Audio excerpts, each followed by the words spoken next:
कुणीही उपस्थित त्या ठिकाणी राहिलेलं नाही। खरंच किती हे सिरियस आहेत आणि शरद पवारांसारख्या नेत्यांनी तर उपस्थित राहायला हवं होतं, कारण यांनी याच्या अगोदर आरक्षण दिलं तर त्याच्यावर त्याला जोडून असं ते बोलताना असं म्हणाले की बारामतीतून विरोधी पक्षाच्या नेत्यांना फोन गेला आणि विरोधी पक्षाच्या नेत्यांनी बैठकीला जाणं टाळलं। म्हणजे त्यांनी अर्थात शरद पवारांवरती निशाणा असं सांगतात की शरद पवारांनीच फोन केला तर विरोधी पक्षाला गेला, कोणीच गेलं नाही। ह्याचा प्रूफ आहे का त्यांच्याकडे? CDR काढून बघू ना कोणी कोणाला फोन केला, काय फार अवघड नाही का? पण ताई तुम्हाला असं वाटत नाही का गरजेचं होतं यासाठी जाणं? नाही, आम्ही प्रस्ताव मागितला होता, मी स्वतः ऑफर केली। मी गेले 10 वर्ष आरक्षणावर हे आत्ता बोलताय। मी 10 वर्ष कुठे पार्लमेंट कुठे बोललं पाहिजे आरक्षणाबद्दल? संसदेत तुम्ही डेटा काढून बघा। मराठा, धनगर, लिंगायत, मुस्लिम आणि भटक्या विमुक्त समाजाच्या आरक्षणाबद्दल सातत्याने प्रस्ताव आणा, प्रस्ताव आम्हाला पाठवा, आम्ही ताकदीने तुमच्यावर उभं राहू, पण प्रस्ताव तर हातात आला पाहिजे। आतापर्यंत 10 वेळा या केंद्र सरकारने, जे आधी मोदी सरकार होतं आता ते NDA सरकार म्हणतात, तर त्या सरकारमध्ये म्हणजे मोदी सरकारने 10 वर्षामध्ये अनेक आरक्षणाची बिलं आणली। त्या प्रत्येक बिलावर अर्जुन मुंडा जी मंत्री होते, प्रत्येक बिलावर मी बोललेले, प्रत्येक बिलावर।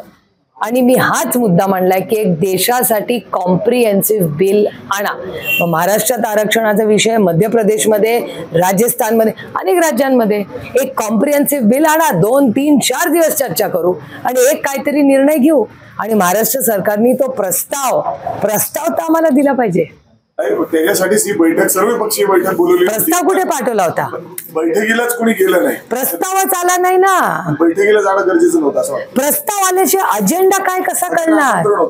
आमंत्रण आलं पण अजेंडा काय? जे म्हणतात ते आम्ही एकत्र बसून आपण अजेंडा ठरवू शकलो असतो। हो, मग ते आम्हाला एरवी भेटतात ना सगळे, तुमच्या चॅनलवर ते आम्ही जिन्यावर 50 वेळा सगळ्यांना एकामेकाशी बोलताना बघतो, मग तेव्हा का नाही बोलत? म्हणजे बोलवलं नव्हतं असं म्हणायचं? बोलवत नाही। अहो, जेव्हा तुम्ही आमंत्रण कुणाला दिलं मला नाही माहिती। माझं एवढंच म्हणणं आहे की पहिले आप कशाला करत बसताय? जर या सरकारला खरंच आरक्षण द्यायचं असतं तर माननीय मुख्यमंत्र्यांनी एक फोन करावा, कुणालाही त्यांना योग्य वाटत यावा आणि मीटिंग करावी। What is the problem? हे सगळ्या याच्यामध्ये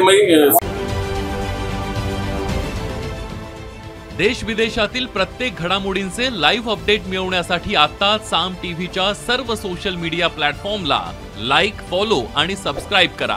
तसंच सर्व नोटिफिकेशनसाठी बेल आयकॉन प्रेस करायला विसरू नका।